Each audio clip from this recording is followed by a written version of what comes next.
I'm going to demonstrate what's known as Japanese short rows. I like to call them stitch marker short rows because it helps me to remember how exactly I do them if I call them by one of the tools that's involved in the process. So just to review, short rows is a technique that allows you to bring shaping into your what is normally your rectangular knitting. You can bring a curve into the shape, or you can also bring an angle into a piece by using short rows. And the idea is that you're working a section of the knitting more often than you're knitting another section of the knitting, and it causes more, the extra rows build your fabric, of course. So this method uses these stitch markers as a way to manipulate the yarn in between your stitches in a particular row, and then when you come back to that spot where the stitch marker is, you use the stitch marker to lift up the bit of yarn that it's attached to. You lift it up onto your needle and then work that together with the next stitch on your needle. So great. I'm going to try to create a piece of fabric that has a rise in the center. So it'll start short here and then build up. The extra rows will be in this middle section here.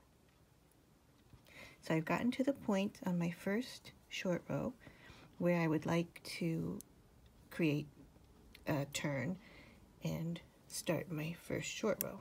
So what you do for this method is turn your work, slip the first stitch over like so, and then get a stitch marker and attach it to your working yarn so it's just kind of loose on here. And then you work back to the next place where you're going to make a turn. So I've got this slip stitch, a stitch marker, removable stitch marker hooked onto my working yarn, and then I'm going to work over to the other end where I'm going to make my next turn. It's sort of the bottom of the hill in this shaping that I'm doing.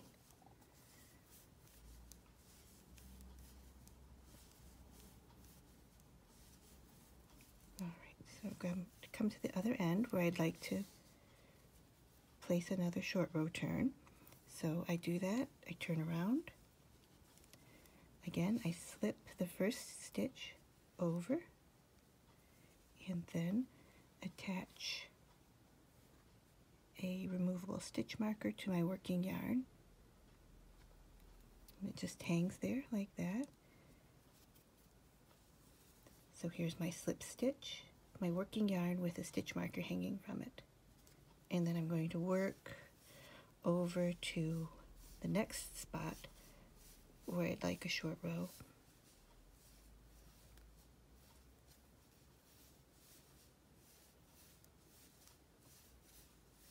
I'm going to stop shy of that other stitch marker there. So I'm going to try about here. Alright, so then I'm going to turn around and slip this first stitch over, place a stitch marker on my working yarn,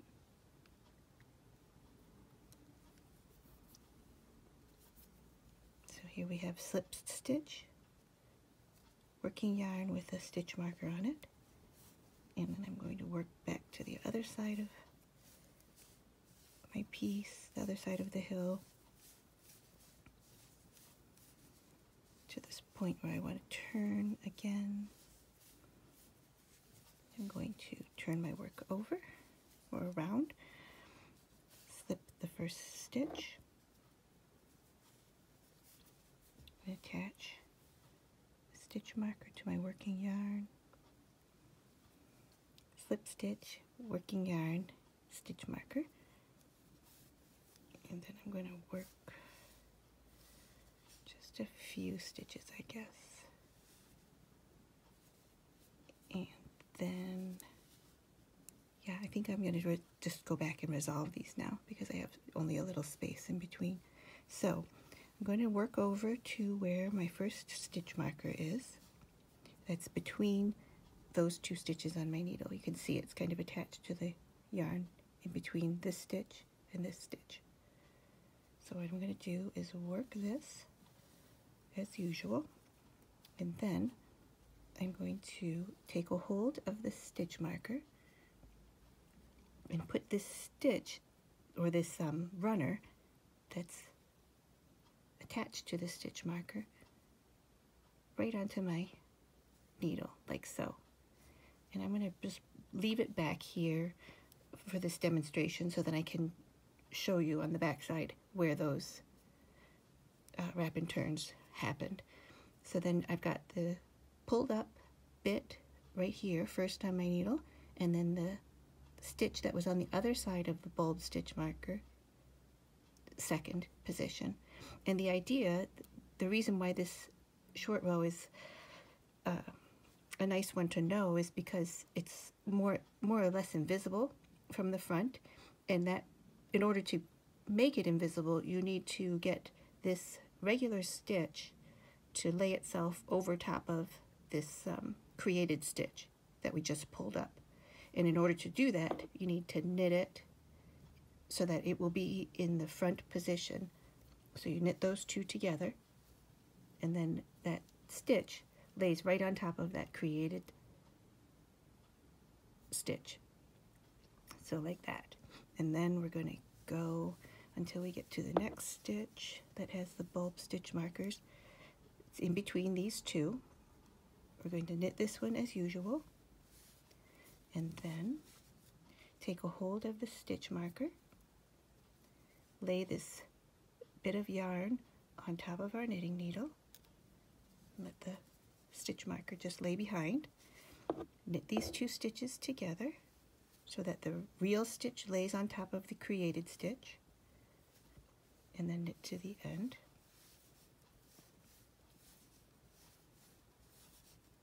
And then we'll turn around at the end of our row, we'll turn around and work back to these unresolved short row stitches. All right, so we'll turn around. We've already worked these two. They're sort of down lower, so we don't have to think about those on our way back. So we'll just work our way over to the first short row stitch marker on the side of our piece that is not resolved yet. Alright, so it's this yellow one over here. And so I'll work,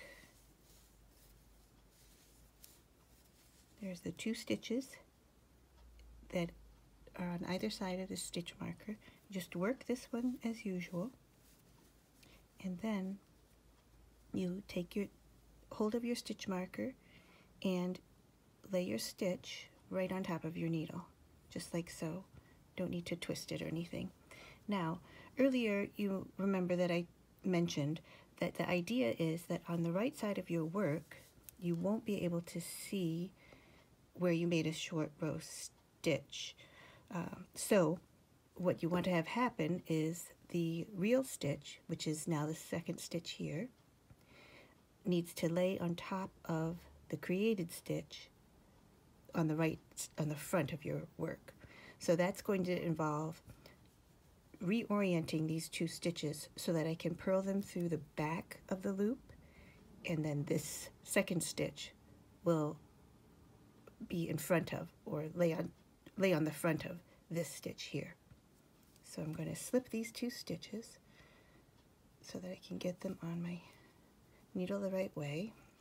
This one, especially the second one, if you want to slip this stitch so that it will not be twisted when you purl it through the back loop, you slip it knitwise and then replace it on your left-hand needle and this one that we created.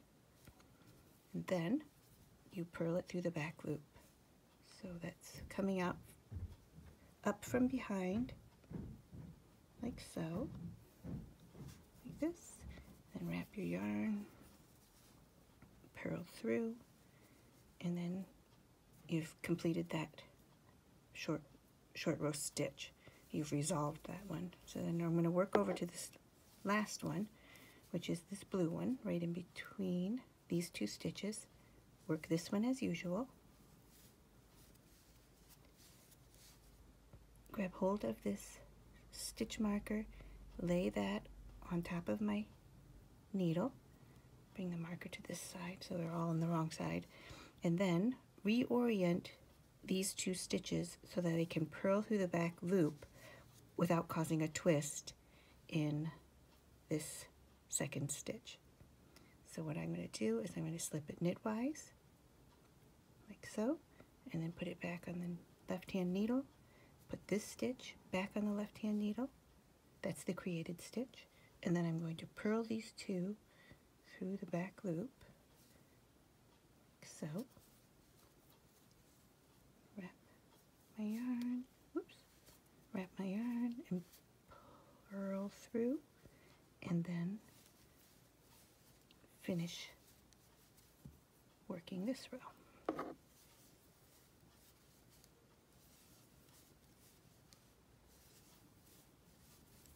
Alright.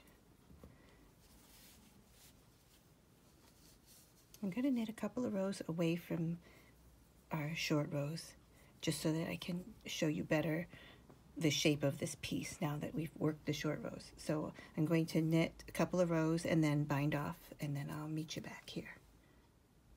Before I bind this piece off, I just wanted to show you about how short rows can cause a dimensional volume in your knitted fabric, and that's why sometimes it's used for heels or toes of socks.